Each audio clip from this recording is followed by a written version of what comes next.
Very different weather.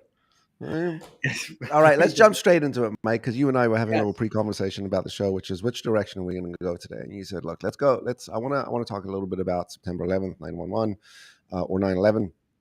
And I was like, "No, I don't want to go there. I'm not interested in having this conversation."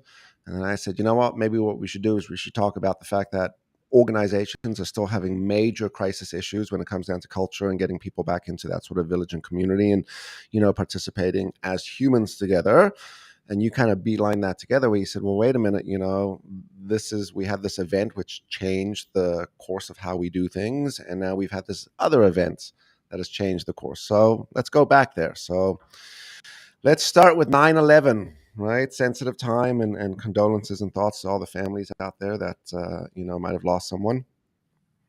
Yes. But how did that change business? Well, being in New York, by the way, yeah. So I lost 12 friends. And then my best friend lost the majority of his company because he had just moved in 6 months to the 102nd floor. Um, that was, I think, the first real truth that it's very difficult to take things in the surface value for true. So this is gonna go deep. So the government said, okay, it's okay to breathe the air down there, and it wasn't. It was they were wearing the same mask we were wearing during COVID, and mostly all those first responders are either dead or in deep trouble. So it's like almost a. This is why we were talking about the second part of this conversation, which is COVID and workplace environment showing up. And I feel like the common thread is that is an event that's a major event that changed sort of the fabric of society. So from a physical workplace, it did have an effect because then, particularly in New York, these companies realized that you need to have a place in New Jersey and New York, like centrally the thought of being wiped out as an organization became real. So there was massive movement in terms of strategy and where to locate people. And of course, everything else in terms of our lives became a royal pain in the ass. Whether you say something, see something, and the airports, and it's so big shifts. Then when you talk about COVID, that we experience a global event again, and now we're 2 years post 2 years, and some things are getting back to normal, right? Because you said people are going to concerts. Yeah, which will be my point after in a sec. I'll come back to that. Yeah, and people are gathering, yet some things there's tremendous pushback. One of those being, which is coming back into the office, right? And yes, I mean, absolutely. This is what we were chatting a little bit about before, which is like, this isn't about emergency and safety anymore, right? Because if it was, people wouldn't be going to the concerts, they wouldn't be going to the movies, they wouldn't be in the restaurants. The traffic, traffic this morning in Toronto, it was like, whoa! It's like this is what I remember Toronto to be. In fact, I have one of my team members call or message me this morning saying, I'm stuck in traffic. I'm like, I have not had one of these messages in 3 years, right? So, it's not an issue or it's not a concern of safety or health anymore, because if that was the case, people wouldn't be out. But it's like this thing that now trying to get people back into this model of being together around work is just like people are kicking against. It's funny because on one aspect we're vying to be out with people again, and on the other aspect we don't want anything to do with them. We want to be as isolated as we were before, and this is a major problem. Look, it's crossing my desk, man. I mean, there's a lot of conversation that I'm getting from it, which are, purpose, values, culture, bringing people back. Like, how do we start to align? How do we start to build again? And it's like pulling teeth. And my question maybe is what are the potential dangers if we don't steer the ship back on track again, right?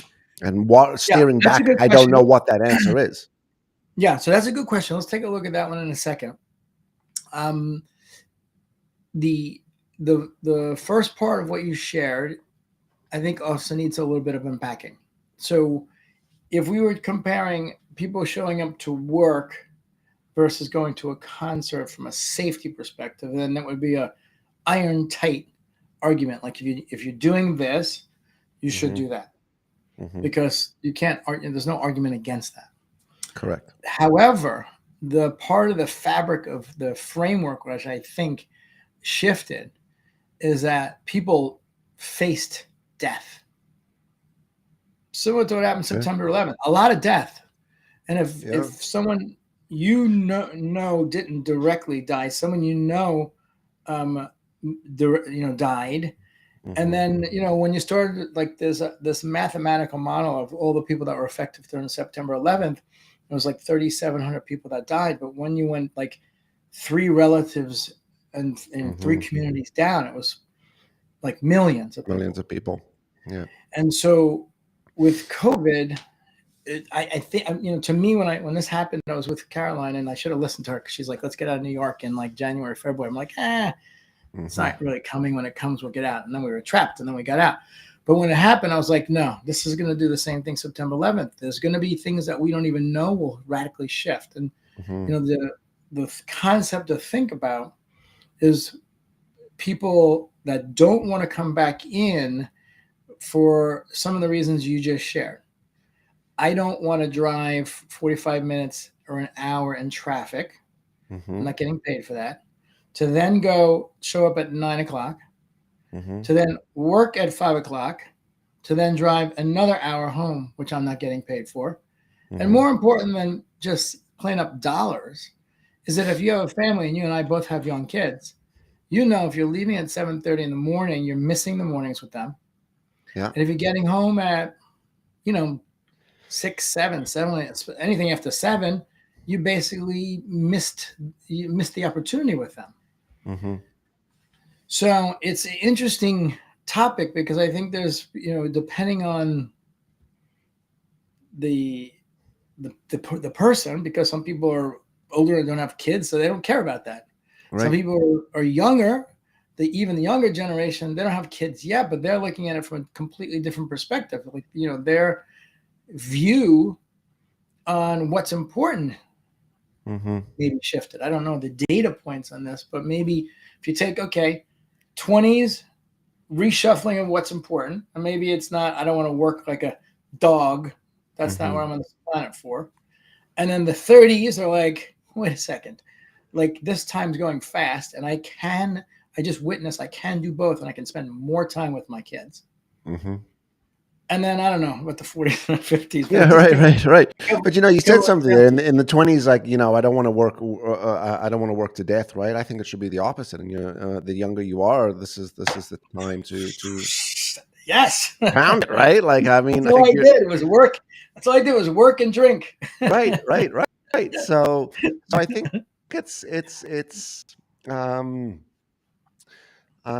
you're right. Look, I think we started the conversation with, how the fabric of things in society has drastically changed, and the first event being 9/11, and now we've gone through another event, the pandemic and COVID, and we're still seeing what happens, right? But I think where the point I was going to make is if we're not careful, right? It's there's a very fine line between, what, work life balance and being with the family, and having the opportunity to work remotely and taking advantage of that because it is effective versus not. And I'll tell you, for me personally, like I'm in Toronto this week and I'm in the office. Like I came by the office yesterday. I'm here first thing in the morning. I like being in the office. I do. I find myself working more productively. I find myself in a different space because when I'm in my studio at home, which I close the doors, it's all soundproofed and it's like closes. I'm in these little white walls, and by 10:30, 11 o'clock in the morning, I want to crawl out that studio. I can't. I need to leave the house, right? What I started to realize is, like, even for me, my own psyche, being able to come to a space which is different from where I sleep, different from where my kids are, is a thing that contributes to my efficiency, my better time management, my effectiveness, and my focus. Right? I think that's something that's also important to consider. Which is, this isn't about making you drive in 45-minute traffic. And we might argue, well, that's a little bit of your quiet time where you could listen to an audiobook, or you can sort of, reflect on the day in snowy weather with red lights sitting in front of you. But the opportunity to put yourself in an environment that environment alone will have you perform at a higher level, I think is important. And that's what I think we need to keep So I pushing agree. people Let's through. let's pick up the perspective of the company in a second, because I just want to stick where we're kind of trying to unpack the perspective of the worker, right? Hmm. So how much do you like? Is your family with you? No, All right. So how much how much you miss those little your wife and those nuggets? It's like I I it's don't. I don't. I'll see him in a week from now, right? I mean, and listen, I think with the advantage of video and technology and stuff, our ability to connect with our family and kids is very much there, right? Did you just disappear somewhere? What's going on there? I Huh? had You got I your was you got your yeah, kid running in the room. I was taking that annoying beep off. Yeah. Right. So, right. But I agree with what your point was, which was earlier, which is if you left at 7, you missed the morning. By the time you got home, you're missing sort of the kids going to bed, and you miss a major part of their life, and it's important times, right? I believe we can do both. I think that's the conversation, which is it doesn't have to be one or the other. It could be both. You get to do both now, right? So But let me. let's look at it from okay, company wise. Hmm.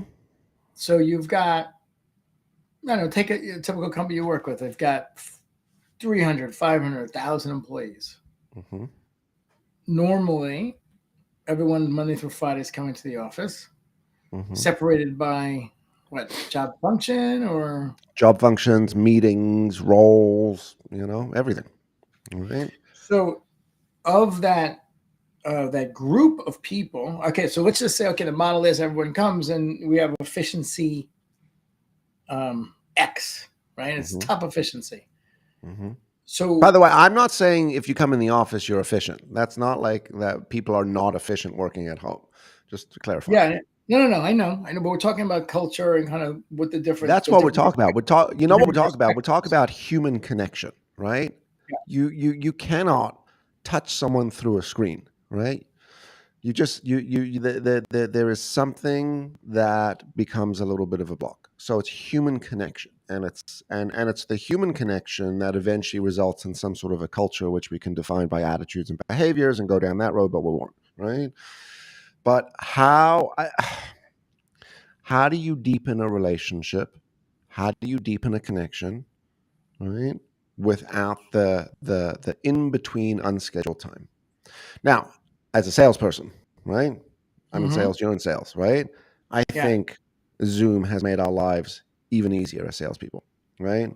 Like we could meet with our clients and our opportunities instantly.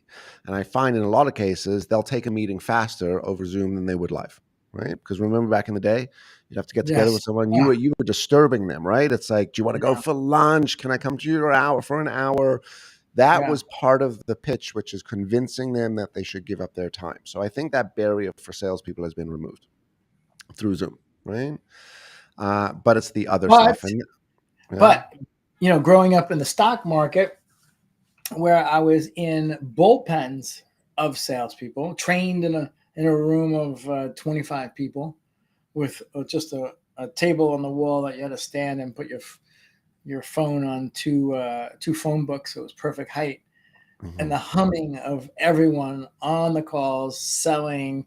The congratulations, and we used to have a cowbell, ring the Yeah, I bell, was gonna say you got to have a gong or a bell or ring the something. bell. Yeah, and so that was maybe extreme to one side because that was the 80s and 90s. But even in you know today's world, it's missing for salespeople. I think if you have the luxury of being able to have 2, 4, 6, 10, 50 of them in a room, Hmm. like it's a team. It's more of a, to be even more effective. I think it's a team sport, sales. Now, on the other hand, we have technology that's made us more effective. But I do believe for that role, um, it makes all the difference in the world because you're always getting trained. You're hearing Right. someone else that's different or better, say something that you never heard. It's being in that circular environment that gives you this constant. You're constantly on the field. If Right. that makes sense. Right. Right. But By what the way, about other things? I love your analogy of team sports. Like, I don't think that just applies to salespeople. I think that's what we're talking about here, which is together we're better, right? And what are the opportunities that we can come together and practice together and strategize together and play with each other, right? Yeah, yeah. Um, but what are there roles that you can see if you? I guess if you're going to look at it from a company's perspective, so I'm a really bad example of this Yeah. Well, conversation. you've got your entire company's remote, right? Yeah, but I had an office in New York pre-COVID, and it was Right. turning out to be this great office. It was a floor of a brownstone, had a studio in the back that it took a while, like a year to get set up. 2 camera shoot with 2 4K cameras, beautiful. And I finally found a film and audio guy, and the objective was to have a packed front office and then be able to have clients come in and back and shoot their coursework and that kind of stuff. It was happening, and then COVID hit, and everything got slashed. So I actually had physical people in the office, which was really good because of that energetic thing.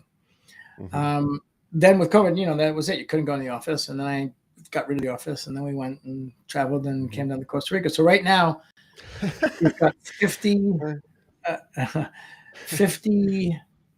I think there's 56 people in my Gmail workplace emails. 56. I think probably like we're at like 50 people that are dispersed. It's like the UN. I'm the actually only one from the United States. It's kind of crazy. I didn't think about it the other day until I started to realize, like, who else is from the United States? And the answer is nada. Right. So I have 2 in Costa Rica, a handful in India, Pakistan, 2 important people in Nigeria, which is fairly new, and I got a bunch in the Philippines. But what do? We have a monthly meeting on Zoom. We try to make it talking about our culture and the mission and acknowledge people. We make new people that join us have to sing a song spontaneously. But you're right. It's No, you don't. You don't make people sing a song when they join you, do you? oh yeah, no, I'm gonna sing. Those poor people, Oh, because you know what? Can you imagine, right? I get it, and the outcome of the exercise is could be great, but man, if what a shock factor for someone's coming. Hey, welcome to the team. By the way, we've got this tradition that we. How many? By the way, here's a question: how many people yeah. sing "Happy Birthday"? No one, because we usually have a birthday for the month, so we sing happy birthday. No, but when someone has to sing a song, like what songs do you get? Like, do you get "Happy Birthday"? You know what? I tell you, I give so much. It came out. This thing happened because the Philippine culture loves karaoke, and we actually had some of the people that were great karaoke's. So we would do "Happy Birthday" because we did have to do "Happy Birthday." So like, oh, let Barbara do it. And I was like blown away. Then I was like, all right, we gotta do something like this. Okay, so it started spontaneously. Love it. Love it. Love it. There love it. was no thought behind it other than the Love fact that I realized that we have some really talented people. Right. And then we have some that are like me, that are just disaster. Right. Well, you're trying to put things. I guess you're trying to put things in. So if you normally, my situation is different because I had the people and then in New York and I didn't, and now I had the people overseas and they're overseas. Anyway, these people I never had on the opportunity of having together. But let's take the example that you're working with. Okay, 2 years ago, 1,000 people, everyone's coming to the office, and today, 2 years later, now people are getting back to the office, but you still have this friction. What can they do? Is it where you can actually each month like have an event that's off site? Correct. Like so let's go. So first, I'm not poo-pooing on being remote. I think what you've just described is the advantage of what COVID has done, where it's now given us access to work with talent abroad that we would never normally either consider or traditionally tend to look at as a team member, right? Be like, oh, they're out of state or out of country. Nah, we're automatic. But what it did was it said, well, if I'm working with people in the same city on Zoom, then I can do that with someone in India and England and Italy and wherever. That was a huge advantage for me. The person that does our website is in Australia, right? I mean, the only challenge there is just scheduling the meetings with them every once in a while. Time zone. Yeah. I have another person, who we were looking at doing did some copywriting with us in Italy. Awesome dude, right? And I would say this proudly, and I've got videos recording this of early days, like the greatest advantage that if we look at things from taking advantage or an optimistic side, man, look at the access we have to talent now that we never had before. Wow, right? Yeah. So that's a huge advantage. But back to the question, what do we need to do? You know how malls, I used to do a lot of training back with malls in the day, believe it or not, right? Malls, right? Because the malls is a business, right? It's like, we need tenants, we need certain stable tenants, there's a revenue model attached to it, which I always thought was brilliant. And what you started to see in malls and these retail outlets was moving less away from what stores we have and more to the experience of the mall, right? Now you could think of some crazy examples, like in the US, there's, what is it? Is it America's Greatest Mall? Is that the name of it? Yeah, big one. Right? You could ski in it, you could snowboard in it, you can shop for days, you can go on a roller coaster. If you think about it, that mall is creating an experience to bring people together. And maybe if we took a little bit of that approach as businesses, not that you have to drive in the morning, but we want to make sure that this is a destination of experience and collaboration and ideation and participation with each other, right? And I think the organizations or companies, and one of them, should emphasize and lean a little more towards that versus leaning to the fact that we're still trying to support remote. And maybe people are going to get pissed and disagree with me. No, and I have a great idea. I think there's a wonderful company out there, Witz Education, that should open up a division that will create an experience that is fun, and it allows people to communicate on a different level and also have personal development growth. Like, right. So now let's take the example of what we just described and say, let's flip it again. Everyone's in the office, 9 to 5, 5 days a week, all the time. Yeah. Okay. That goes on for years. And so, the only real advantage is that they're working together, but everyone, but everyone did a crappy job of creating any corporate culture. And then the corporate culture was, the new age tech companies, put bean chairs and food. Correct. Granola bars and, different hydration stations. Yeah. Feed me and let me actually drink a little bit and play some music. And I got, I have individual culture, but I don't have corporate culture. Yeah. So you could argue that whatever they were doing wasn't really effective, but now maybe there's this hybrid model that you can be the live event corporate culture experience. Right. That's going to combine fun, engagement, and leadership and exercises. But you could do it very locally, because I never was on one of these ones where you went into the woods with like 3 people or 5 people and you climb those telephone poles and you do, falling trust exercises. Right. I always wanted to do that, but none of the companies I ever worked with ever did that. I thought it would be fun. Yeah. But that doesn't happen. Like those are rare. That's like most companies aren't pulling that off. And if they do, it's not with a lot of people because you can't handle a lot of people. So there's a select group of people that go to that. But just think about the fact that if there was an easy way, like a SaaS platform, to sign up and say, you know what, I want to get on a monthly schedule and I'm going to buy the monthly package and I don't have to think about it. Right. And I just know that, okay, I'm going to, I need an investment because it's going to pay off, and I've got 250 or 500, 1,000. Probably the bigger companies like the 10,000 plus have their own departments and everything. Right. But that middle market, they're not going to pull it off themselves. So that would be cool. It would be very cool. I was just thinking as you were talking, and I've literally had this conversation with like a dozen clients over the last couple of weeks. They are going through major layoffs and restructuring. So you now got a company that's laying off and restructuring, and you've got a remaining group of people there. And once again, it's even more important to bring that remaining group of people together. And again, Yeah, because not fear. not it doesn't have to be a 9 to 5, but it does have to be like, hey, we're a team. The team could be the culture of the organization in its entirety, or it could be my individual team within that organization. But I, as a leader, have a responsibility for bringing these people back together and practicing as a team, rehearsing as a team, et cetera, et cetera. I'll tell you a funny story. So in Costa Rica, right, for weeks now, we've been hearing these drums, these bangs, bang, bang, bang, bang, bang. And I'm like, what the fuck is this, right? And like all day banging. And if you know anything about Costa Rica, you know you live in the mountains, so like the sound travels up like an amphitheater in these mountains. Anyway, it's Independence Day coming up, and there's these kids that have been rehearsing for weeks, man. And you know, if I tell you we are so far away from it, it reminded me of like when Veld first came to Toronto in Downsview Park, which is a big electronic festival. We hear this insane this insane music at my house, and this is early days of me and my wife, and I'm like, babe, I think there's like someone throwing a crazy house party here. There's some amazing music. Let's go. And we drove around the neighborhood, couldn't find this party. Anyway, eventually at like 1 o'clock in the morning, we call the cops and we're like, all right, noise complaints. And they're like, you're about the 100th person to call. This is Veld Music Festival, which was like way, way, way down in another area, but the sound traveled. But, you know, I thought about that, and you got this team, these kids coming together to rehearse together and to practice together, and they're doing it.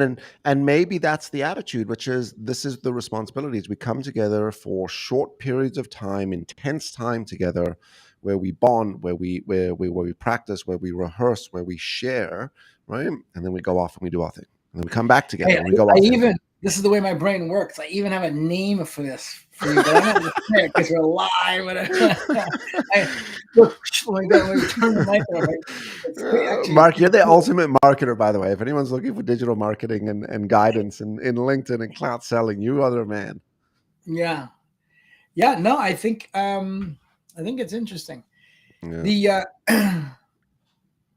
I think we have to keep pushing against the norm. That's what we have to do. So what happens if you're Goldman Sachs? You're the banks in New York, because they basically took a hard line and said, after Labor Day, stop fucking around, get back and in get the your office ass in the office if you want a job. Good. I think it's great. I think it's great, and I'll tell you why. Because when you leave it up to the individual to make the decision, all right, they won't. I've said this for a long time. You know why there's traffic lights on the street? Right? Telling you when to go, when to slow down, and when to stop. Because if you leave it up to the human being, they will fuck it up. And next thing you know, it will be chaos on the roads. People need guidance. They need structure, right? And it's been proven, which is over the last year, that conversation has been like, hey, look, we'd like you to come back in. We'd like you to come back in. Everyone's like, no, now they've crossed the hard line. And I think that's going to be great. I think it's going to be great. I think there should still be flex and opportunity. These are human beings. You should be able to trust the fact that someone's able to make an independent, mature decision on how to successfully accomplish their goals, their tasks, be efficient and effective within their role. But yeah, get your ass in the office, and then let's see what we can do to make sure that you've got those opportunities with your kids in the morning and in the afternoon and yada, yada, yada. Listen, by the way, I sound like a hypocrite because I fucking live in Costa Rica, okay? It was through remote work that my business actually scaled, and I was able to move my family to Costa Rica. But I am now spending 10 times more in money traveling back because flights are way more expensive. I'm taking more time to do it because flights and travel today are more difficult. So you got to factor in things like delay. But that's the cost. That's the cost for me, which is my responsibility to still come back in, and I would pay this extra cost and I will live these extra responsibilities in order to take advantage of being remote. Yeah. Well, I'll leave with one more idea, because I just want to put a button on this, and then we can probably you can bring us home. What you said strikes a come back to the office and we'll figure it out. That strikes a tremendous amount of fear if I'm with Goldman, because I worked for Payne Weber and Oppenheimer. Right. Come back in and we'll figure it out means get your ass in here and you're going to grind. If you don't grind, I'm still going to fire you. Because there isn't any, I guess the problem is that there isn't any cultural trust, because everyone just is worked and ground like dogs. Right. So when you say get back in, we'll figure it out. I think maybe it's on the company's chops to say we want them in. They're not in. Let's create this program that they can rebuy into. Yeah. So maybe it is 5 days every other week. It's 4 days. You're still working, but you get to create the overlap. I mean, I'm not sure, but I just as you bring things up, because I've on some of these scenarios, I've been on the other side. The financial business is tough. Right. It's pretty black and white. They don't never really have cared for humans too well. Chew them up, spit them out. So yeah, but I Which think is a problem. Yeah, it is a big problem. Right. And that's why when you have COVID that comes in and people are like, oh shit, this is that fabric that I think shifted forever, because they're like, I can't, like, I think people like are having like, this inside feeling like I can't do that. Like my life's not worth doing that because it was so extreme on one side. Everything, there's a pendulum on one side and it swings to the other side, Yeah, it was. I think your analogy of the pendulum is correct. And what we always say about the pendulum is it swings both ways, right? So we have to acknowledge that if we criticize the one, which is the 9 to 5, this is crazy and that was too much of a pendulum, and now we've swung all the way to the other side, we have to criticize that side as well, to say, wait a minute, this is too loose and it's too sort of, abstract and kind of do your thing. We have to kind of come back in the middle, and it can do this, right? It never goes static. It's okay, my hand. There you go. Whoosh, whoosh. Like there's always a balance to things, and I just my point in all of this is, I think as leaders, we've got more of a responsibility to encourage this dialogue and conversation around what does it look like for us as a team to spend time together more often in all sorts of aspects, not just get your ass in the office. Awesome. All right. Well, I think this was a fun one. Talking Human with Witz and Weiss. We're on every Monday at 2 p.m. Eastern. A lot of different conversations being had. Feel free to reach out directly to Greg if you want to make your company awesome and build culture and make people better humans. Reach out to me. If you're bored, you just need someone, I need a friend. Reach out to Mike if you need any help on LinkedIn and in your business when it comes down to it. You're an excellent dude, bro. You do amazing work, right? All right. Well, on that note, we'll count us out. It's been a pleasure, ladies and gentlemen. Hope you liked today's episode. Don't forget to like. Don't forget to subscribe if there's a subscribe, which I don't think there is. But you can definitely share this. And onwards and upwards. Stay happy. Stay healthy.